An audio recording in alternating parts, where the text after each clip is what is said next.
Aula 4 do capítulo 4, referente a critérios de dimensionamento de elementos estruturais em estruturas de madeira.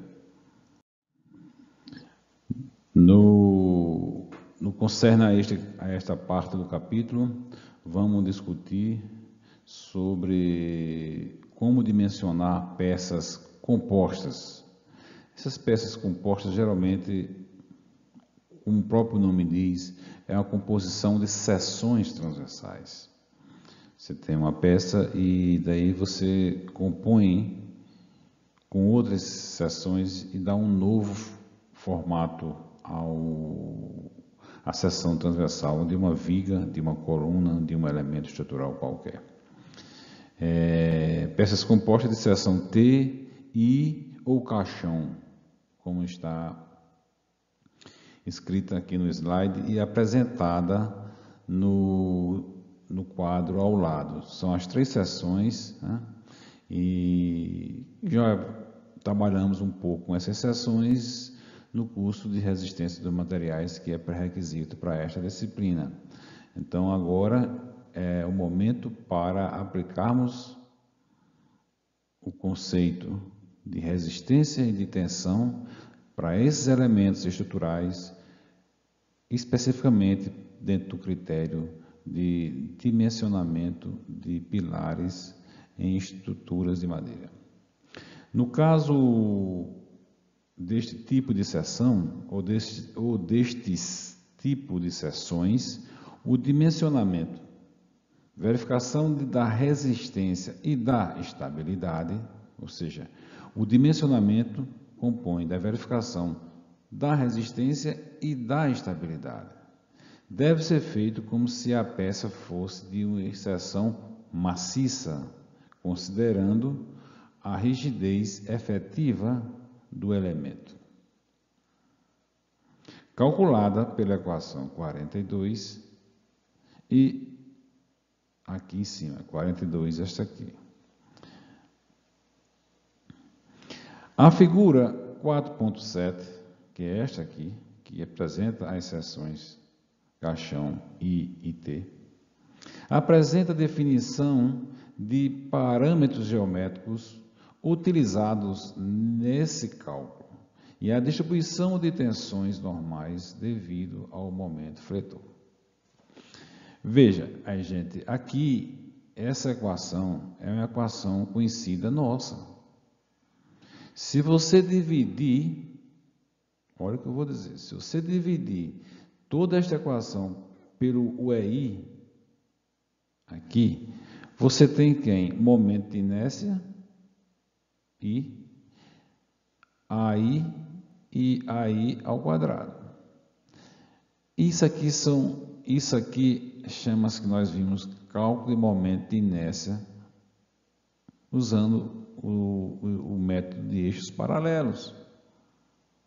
E momento de inércia, você divide essa seção aqui, por exemplo, essa seção aqui em três partes, e cada parte você vai ter, caso isso aqui for a parte 1 aqui em cima, vai ser o que? Vai ser o momento de inércia dessa barra, base altura dividido por 12, mais quem? Esse lambda é um coeficiente que nós veremos. O A vai ser quem? A é a área vezes a distância do centroide da peça ao centro geométrico dessa área ao quadrado. Então, esse aqui é o momento de inércia. Quando ele fala aqui, considera o efetivo, a rigidez efetiva do elemento, que aqui a gente também definiu lá em resistência, que o produto de momento de inércia e momento fletor, o momento de inércia e modo de elasticidade, chamava-se naquele momento lá de modo de resistência. Aqui está chamando de rigidez, está chamando do efetivo, né, da rigidez efetiva. Então, porque essa peça pode ter lá a gente só trabalhava com um um material, porém um coeficiente, um modo de elasticidade. Aqui a gente pode trabalhar com peças com materiais diferentes, com madeiras diferentes. Daí a gente usa também a sua propriedade, modo de elasticidade. Ok? Então esse veja que eu estou fazendo uma associação do que nós já vimos. A gente está aplicando o que nós já vimos, com alguma inserção típica do critério de dimensionamento de madeira. E veja que essas figuras com essas definições de altura, aqui é baseado na norma europeia de estruturas de madeira, a Eurocode, que é admitida pela norma brasileira de madeira 7190. Bom, conhecendo esse modo de rigidez efetiva,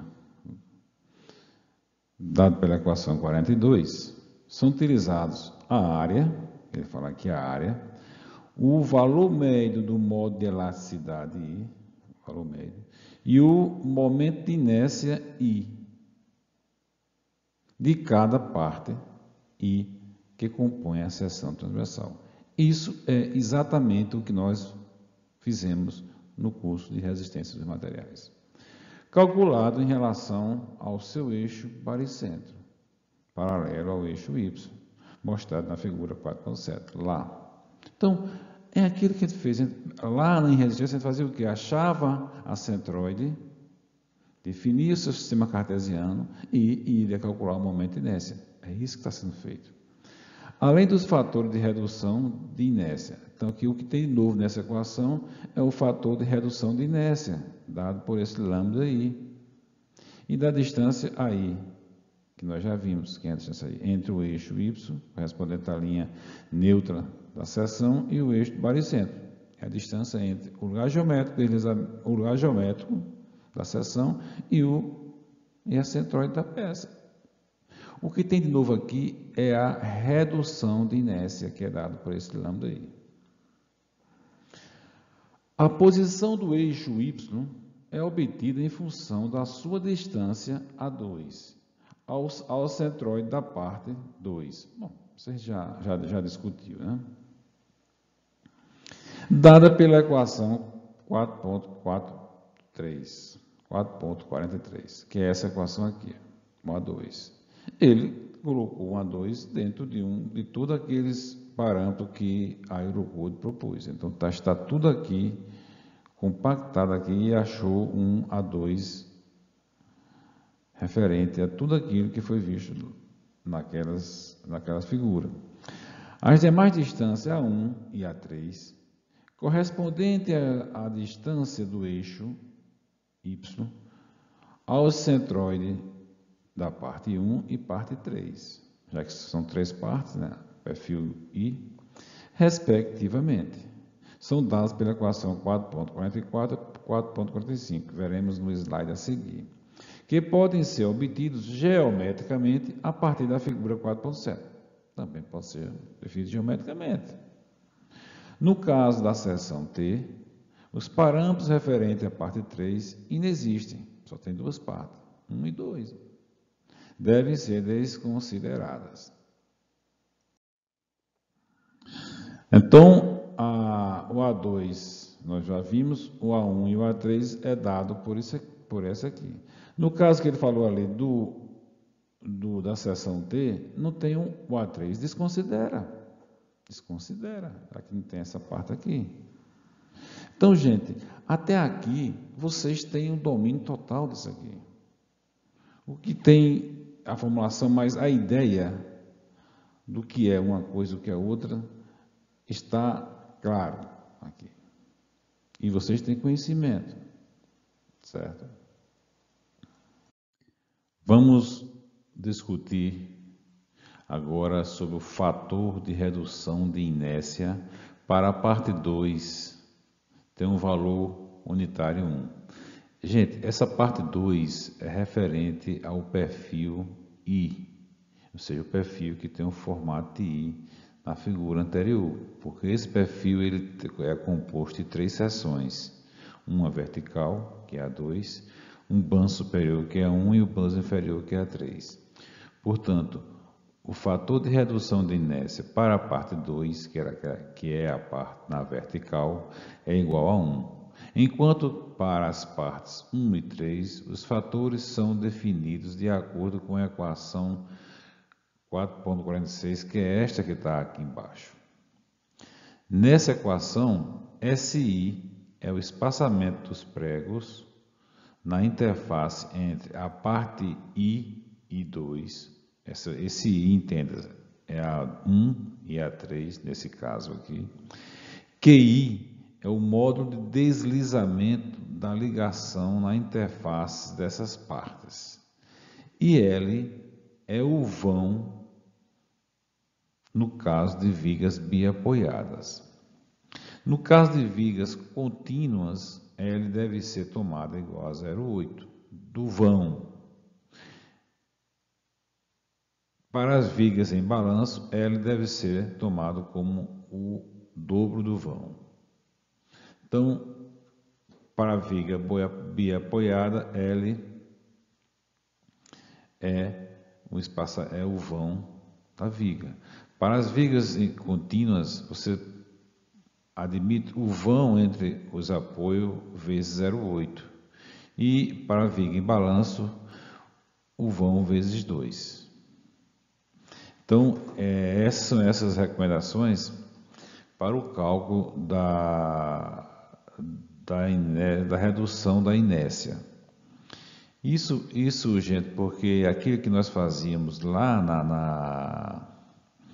na resistência a materiais, admitimos a inércia e aquela forma é uma forma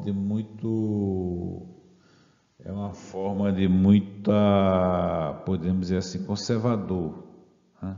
Então aqui, admitindo que a seção do tipo I tem uma rigidez própria, então ele vai compatibilizando essa rigidez e encontra uma rigidez equivalente aí, que chama WI. Tá certo? E ele faz essas ponderações aqui.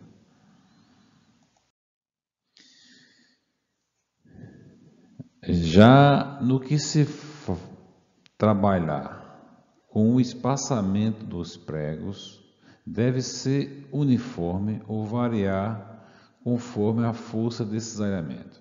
Se tem uma força de cisalhamento variando ao longo do comprimento, varia também esse espaçamento. Caso contrário, seja uma força uniforme, portanto, os pregos serão espaçados uniformemente entre o valor do S mínimo e o S máximo, o espaçamento mínimo e o espaçamento máximo, sendo o espaçamento máximo menor ou igual a 4 vezes o espaçamento mínimo. Nesse último caso, um valor efetivo de espaçamento pode ser usado, dado pela equação 4.47, que é esta aqui embaixo. Então, para não usar o mínimo e o máximo, usa-se um efetivo, que também não é uma média, é um efetivo. Então, ele usa o valor de 0,75 vezes o espaçamento mínimo mais 0,25 espaçamento máximo. Já o modo de deslizamento em cada interface de ligação é determinado em função do diâmetro do pino utilizado, em milímetro, e a densidade da madeira em massa por metro cúbico, ou seja, quilograma por metro cúbico. Se as peças forem de madeira diferentes, deve utilizar a densidade equivalente calculada pela equação 4.48.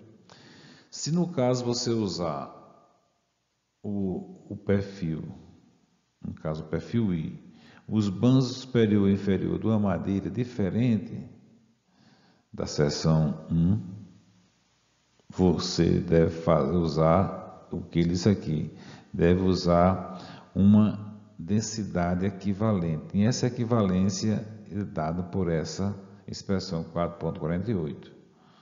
Você vai trabalhar com as densidades das madeiras utilizadas na montagem do seu perfil. Se por acaso for só uma, então o equivalente vai ser igual ao deslizamento normal. Não precisa, vai dar sempre a mesma coisa aqui, né? Vai ser 1 ao quadrado, quando cortar vai ser igual. Então não há equivalência quando se usa só um tipo de madeira. No caso de ligações com pré-furação, os valores de K são obtidos pelas formas 4.48, 9 e 4.50, em função do tipo de verificação, isto é, o KSR, cada serviço, para o estado limite de serviço, e o KU para o estado limite último, respectivamente. Então, a gente vai trabalhar, neste caso, para ligações pré-furadas, você fura previamente, você vai trabalhar com o K de serviço, a verificação você vai fazer para um K na condição de serviço e o K para a condição última de serviço. Os extremos. Aqui já é o uso direto de estados limites.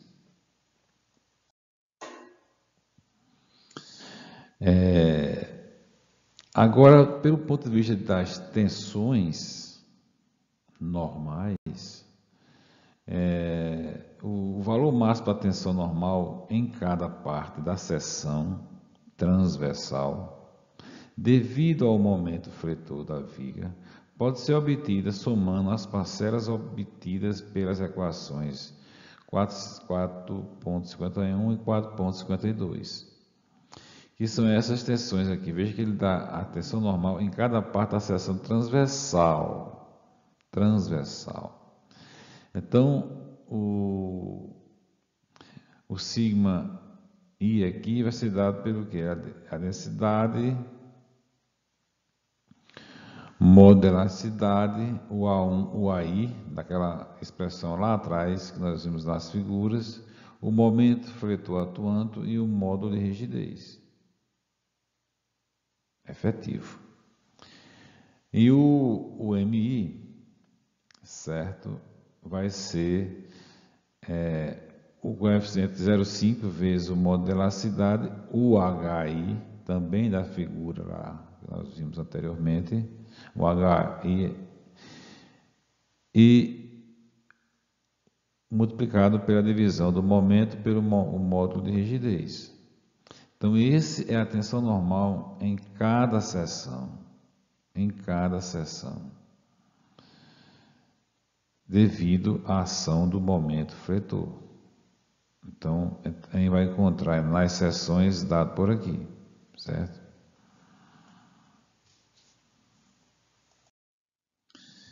Já a tensão de cisalhamento, a máxima tensão de cisalhamento ocorre onde a tensão normal é nula. Já vimos isso lá desde a resistência dos materiais. A tensão máxima de cisalhamento na alma, aquela parte em cima do I, da viga, pode ser obtida pela equação 4.53. Então, é a tensão de cisalhamento atuando na alma da viga. É dado por essa equação. E esses dados nós temos conhecendo a seção transversal. O E é da madeira, o A a gente conhece a seção, o A minúsculo 3 é a altura que nós vamos lá na figura. Tudo isso aqui tem lá na figura.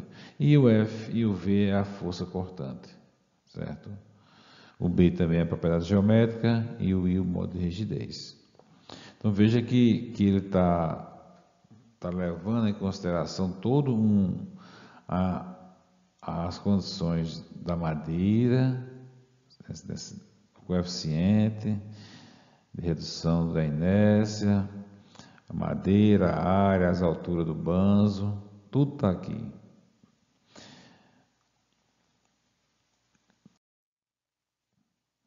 E a força aplicada no conector em cada interface da ligação pode ser obtida pela equação 4,54, que é essa equação aqui, certo?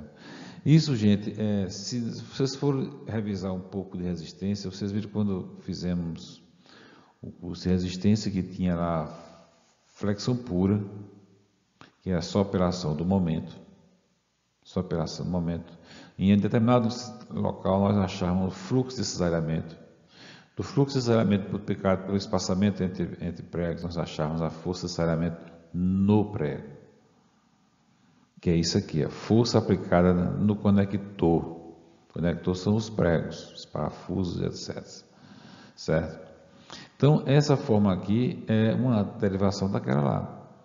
Só que ele está usando novamente coeficiente de redução, modularidade, a área, ele usa tudo aquilo. É uma maneira não tão conservadora como aquele lá. Mas deve seguir isso aqui. Isso aqui é uma recomendação normativa da norma brasileira de madeira de 7190. Bom, aqui veremos, aqui está a foto que eu falei anteriormente, que está sendo copiada para isso aqui, para esclarecer um pouco essa questão de aplicação em pilares. Porque podemos dizer o seguinte, que a verificação da estabilidade em relação ao eixo X corresponde ao deslocamento na direção do eixo Y. X, aqui, X está nesse aqui, certo? Também pode ser feito considerando-as como se fosse maciça e utilizando os critérios apresentados para peças comprimidas para as seguintes situações. Então, veja que ele dá a situação para você fazer a estabilidade, considerando o deslocamento no eixo Y, que é na vertical, aqui no caso, né?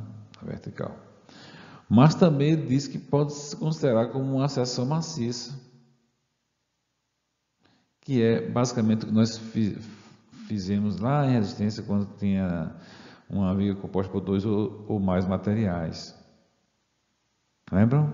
Fazia uma seção maciça, do mesmo material, depois aplicava aqueles locais achava um N, a relação entre um material e outro, e daí a mesma coisa está aqui, gente. Não há, só que aqui vemos o quê?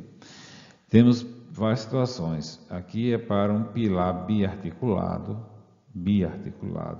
com comprimento L. Força axial de compressão aplicada no centroide da seção transversal, com valor de cálculo igual a FED. Que isso é uma carga axial, uma força axial.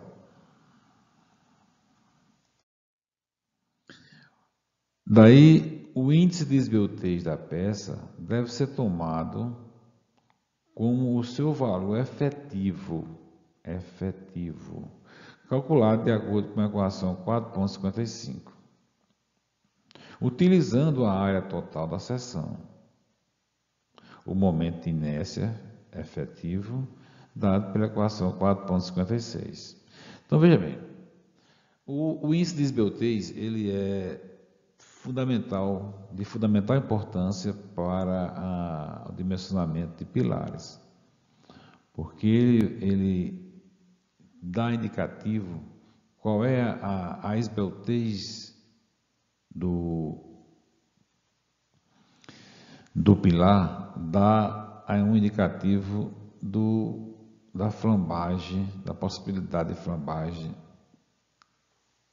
que pode ocorrer neste pilar. Então, aqui tem o lambda efetivo, que é esse aqui. Veja que da área total dividido pelo o momento de inércia efetivo. Por sua vez, o momento de inércia efetivo é o quê? É a relação entre o módulo efetivo de rigidez e dividido pelo módulo de elasticidade média. Então, aqui é a equação 56, essa aqui, A rigidez da flexão efetiva, esse aqui, deve ser determinada pela equação 4.42, lá atrás, já foi visto, sendo o valor de E médio a média dos valores médios do módulo de elasticidade de cada elemento que compõe a seção. Então veja que se a seção tiver alguns materiais diferentes, você vai fazer o módulo de elasticidade médio, como sendo o quê? Os valores médios dos módulos de elasticidade de cada elemento. A força aplicada a cada conector, que é o F, pode ser calculado de acordo com a equação 4.53, que já foi visto no slide anterior, sendo a força cortante de cálculo V obtida em função do índice de esbeltez, lambda efetivo, de acordo com a equação 4.57 que está no slide posterior. A equação 4.57 é esta aqui, tem três situações. Quando a esbeltez, o lambda efetivo, for menor do que 30, usa essa equação. Se ele estiver entre 30 e menor do que 60, maior ou igual a 30 e menor do que 60, usa esta equação. E acima de 60, esta aqui. No caso da atuação de momento fletor, com pequena intensidade, por exemplo, devido ao peso próprio, em adição à força axial, pode ser usado os critérios estabelecidos para peças flex comprimidas da seção 4.3. Na verificação da estabilidade, na outra direção, correspondente ao deslocamento na direção do eixo X, veja, a verificação da estabilidade na outra direção, correspondente ao deslocamento na direção X, estabelecido de acordo com a equação 4.7, a capacidade de carga da seção total pode ser considerada igual à soma da carga de cada elemento individual que compõe a seção. Veja que para a verificação da estabilidade, certo? A estabilidade na outra direção é na direção Y, não é isso? A gente fez a direção X, eu vou fazer na direção Y. Ou seja, fizemos na direção Y na outra e aqui está fazendo na direção X. Então, é como se estivesse flambando na direção X. Apesar que nós sabemos que os pilares sempre flambam na direção do menor momento de inércia, né? Mas como ele está usando aqui o efetivo, aí tem essa consideração das duas direções. Bom, uma outra condição seriam as peças solidarizadas descontinuamente, ou seja, as peças não são contínuas. Ela tem, muito comum nós vemos nas construções, especialmente em casas, tem uma coluna, tem um pilar com esse formato aqui, duas tábuas e conectado com alguns conectores aqui no meio, de madeira. Então são peças que têm descontinuidade e solidarização. Estas peças são geralmente constituídas por 2 ou 3 elementos espaçados e solidarizados de forma descontínua por espaçadores interpostos, esses aqui interpostos, ou por chapas laterais de fixação, como mostrado na figura 4.8. Então tem esses espaçadores interpostos, ou essas chapas aqui, também pode ser por chapa. em situação simples e situação composta aqui. Isso aqui é a ver com uma coluna com duas peças longitudinais interpostos aqui, os espaçadores interpostos. Aqui já são uma coluna com 3 peças longitudinais e também usando interpostos intermediários. Ou chapas laterais, também para uma questão. As peças solidarizadas descontinuamente são geralmente utilizadas em pilares ou elementos comprimidos e treliças, devendo ter sua segurança verificada em relação ao estado limite último de estabilidade global. Veja que ele está dizendo que você pode usar, porém deve fazer a verificação do estado limite último de estabilidade global do pilar.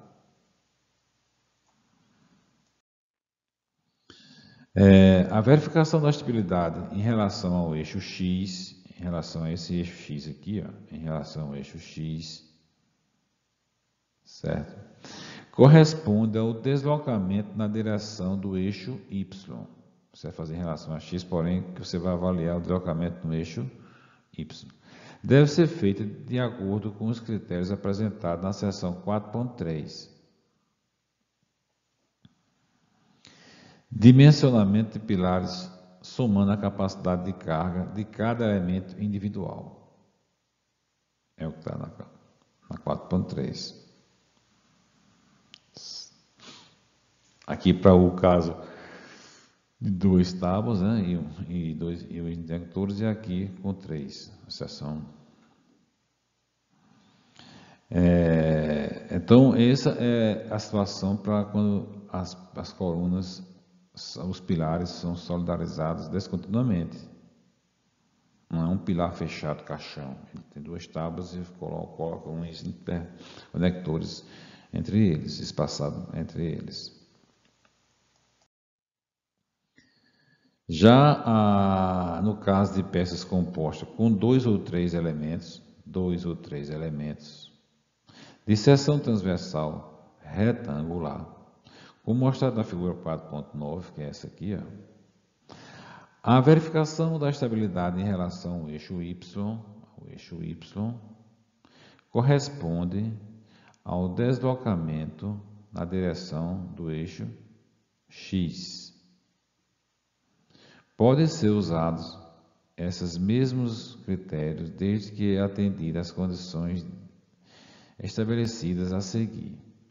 Você pode usar isso aqui desde que seja satisfeitas essas condições aqui, ou seja, pilares têm que ser biarticulados com comprimento L, forças axial de compressão aplicada no centroide da seção, força axial. Seção transversal simétrica em relação aos eixos X e Y.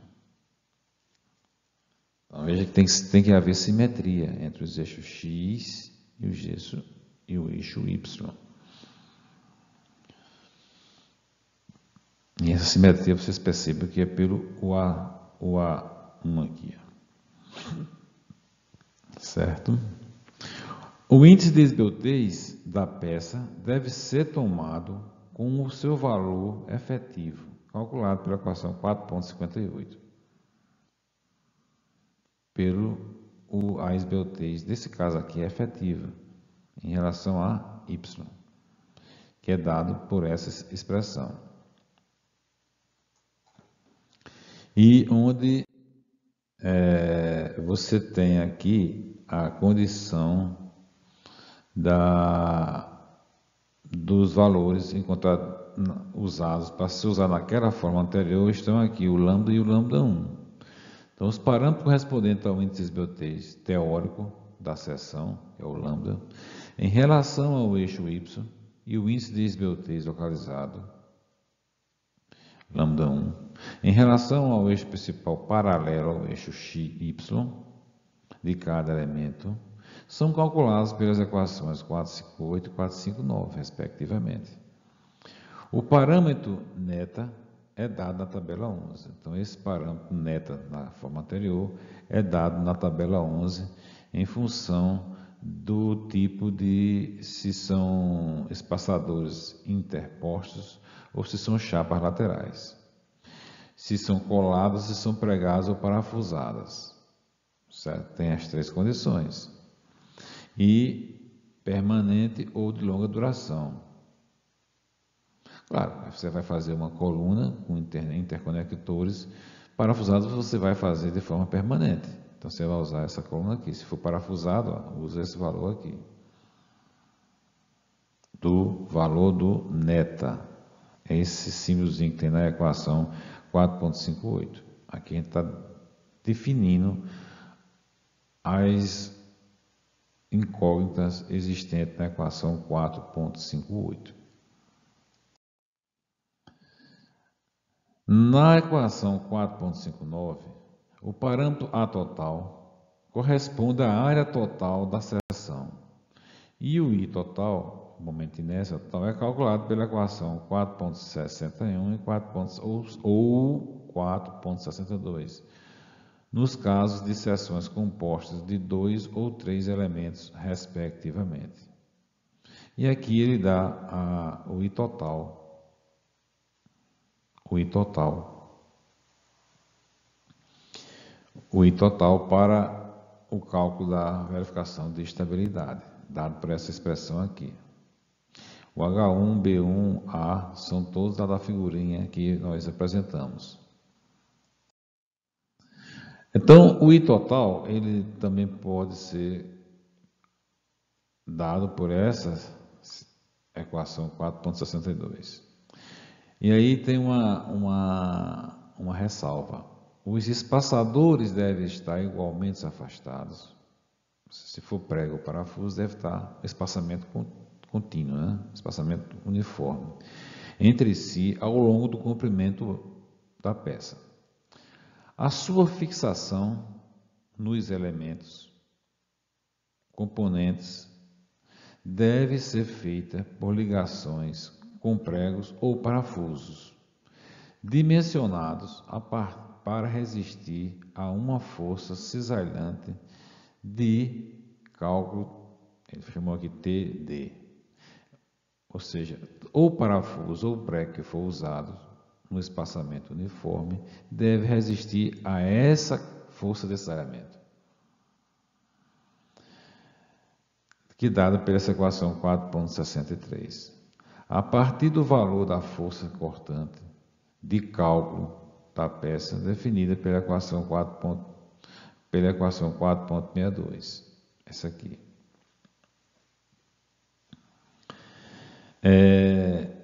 E ainda diz, estas ligações devem ter, no mínimo, 2 parafusos ajustados, dispostos ao longo da direção do eixo longitudinal da peça, afastado entre si de no mínimo 4 vezes o diâmetro e das bordas do espaçador pelo menos 7 vezes o diâmetro, desde que o diâmetro da perfuração seja feito igual ao diâmetro do parafuso. Isso aqui, gente, é um detalhe de construção, mas esse detalhe construtivo está respaldado em cima da teoria que determinou essas equações, ou seja, as equações foram elaboradas em função dessas condições, ou seja, você vai fazer uma ligação com parafuso no sentido longitudinal da peça. Então ele tem que ter um espaçamento entre parafusos de no mínimo 4 vezes o diâmetro do parafuso. E da borda, pelo menos 7 vezes, ou seja, tem 7 vezes o diâmetro da borda e entre parafuso 4 vezes o diâmetro. E esse diâmetro do furo tem que ser igual ao diâmetro do parafuso. O parafuso tem que entrar exatamente justo ali para não haver folga. Para não haver folga. certo? Para não haver folga e não trazer efeito de momento no parafuso.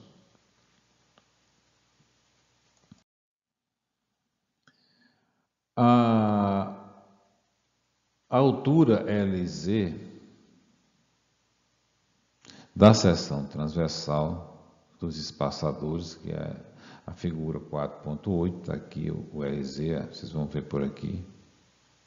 L2, melhor dizendo, L2, vão ver por aqui, certo? E você tem esse L2 sobre o ar tem que ser maior ou igual a 1.5. Você tem aqui na figura o A e tem o L2. Então você tem que fazer essa relação e tem que obedecer. Então, se for aqui, satisfaz a condição. Então, para o caso das chapas laterais de fixação, essa condição é que L sobre 2 tem que ser maior ou igual a 2. Ou seja, para quando for espaçadores interpostos, obedece a essa condição de L2 sobre A ser maior ou igual a 1.15. E se for as chapas, que são esse caso aqui, ó, o L2, que é esse L2 aqui, ó, dividido por A, vai ser igual a, tem que ser maior ou igual a 2.